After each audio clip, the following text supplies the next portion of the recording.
চলুন আজকে আপনাদের সাথে একটা স্প্রিং রোলের রেসিপি শেয়ার করা যাক, যেমন টেস্টি তেমনই ক্রিস্পি। বাই দ্য ওয়ে, আমি আপনাদের Trisha and welcome to my channel Trisha tasty ট্রিটে। আর আজকে আমি বানাচ্ছি খুবই ইজি আর টেস্টি মাশরুম স্প্রিং রোল।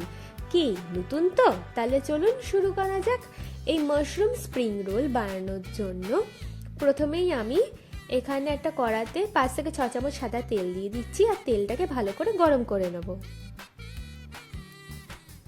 এবার এতে 2 চামচ মতো রসুন কুচি, 2টো কাঁচা লঙ্কার কুচি দিয়ে লাল লাল করে ভেজে নেব। এবার এর মধ্যে 2টো পেঁয়াজের কুচি, একটা গাজরের কুচি দিয়েও ভালো করে আমরা ভেজে নিচ্ছি।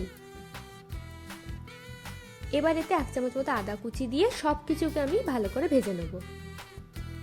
দেখুন এটা ভাজা ভাজা মতো হয়ে গেলে আমি এর মধ্যে 400 গ্রাম মতো কুচানো মাশরুম দিয়ে মাশরুমটাকে আমরা ভালো করে ভেজে নিচ্ছি।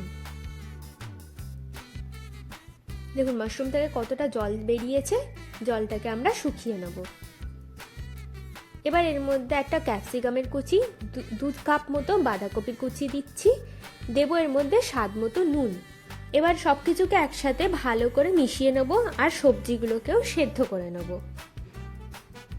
দেখুন আমাদের সবজিগুলো কিন্তু একদম ভালোভাবে সেদ্ধ হয়ে গেছে। এবার এর মধ্যে আমি 1 চামচ চিনি, 1 চামচ গোলমরিচের গুঁড়ো, 1 চামচ মতো অরিগানো দিয়ে দিচ্ছি, দিয়ে ভালো করে মিশিয়ে আবার এটাকে ভেজে নিচ্ছি। দেখুন এবার এর মধ্যে আমি 1 চামচ সয়া সস আর 2 থেকে 3 চামচ মতো স্প্রিং অনিয়ন দিয়ে ভালো করে ভেজে নিয়ে ঠান্ডা করে নিলেই কিন্তু আমাদের মাশরুম স্প্রিং রোলের পুরটা একদম রেডি। এবার একটা বাটিতে অল্প একটু জল দিচ্ছি। এবার এর মধ্যে 2 থেকে 3 চামচ ময়দা দিয়ে ভালো করে মিশিয়ে একটা ঘোল বানিয়ে রেখে দেবো। আচ্ছা, আমি এখানে স্প্রিং রোল শিট নিয়েছি। আপনারাও যদি বাড়িতে এরকম সুন্দর পাতলা স্প্রিং রোলের শিট বানাতে চান তাহলে ডেসক্রিপশন বক্সে আমি লিঙ্ক দিয়ে দেবো, আপনারা গিয়ে চেক করে নেবেন। এবার মাশরুমের যে পুরটা বানিয়েছিলাম সেটাকে আমি এইভাবে রেখে দিচ্ছি একটা সাইডে, দিয়ে এবার এইভাবে আমি মুড়ে নেবো রোলটাকে। নিয়ে এবার ময়দার যে ঘোলটা বানিয়েছিলাম সেটাও আমি এর মধ্যে লাগিয়ে দিচ্ছি। এটা কিন্তু স্প্রিং রোলটাকে আটকানোর মানে আঠার মতো কাজ করে। এবার এরকমভাবে ঘুরিয়ে ঘুরিয়ে নিলেই কিন্তু আমাদের স্প্রিং রোল একদম রেডি। এইভাবে আমি প্রত্যেকটা স্প্রিং রোলই বানিয়ে নেব।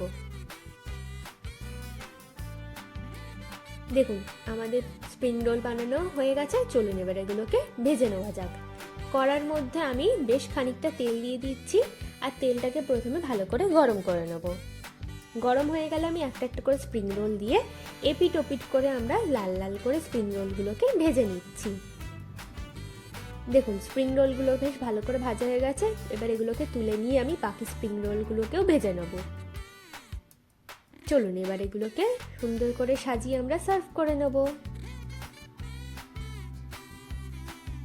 আমার ভিডিওটি যদি আপনাদের ভালো লেগে থাকে তাহলে প্লিজ একটি লাইক করবেন, প্রচুর শেয়ার করবেন আর এরকম আরও ভিডিও পেতে আমার চ্যানেলটিকে সাবস্ক্রাইব করবেন। নমস্কার।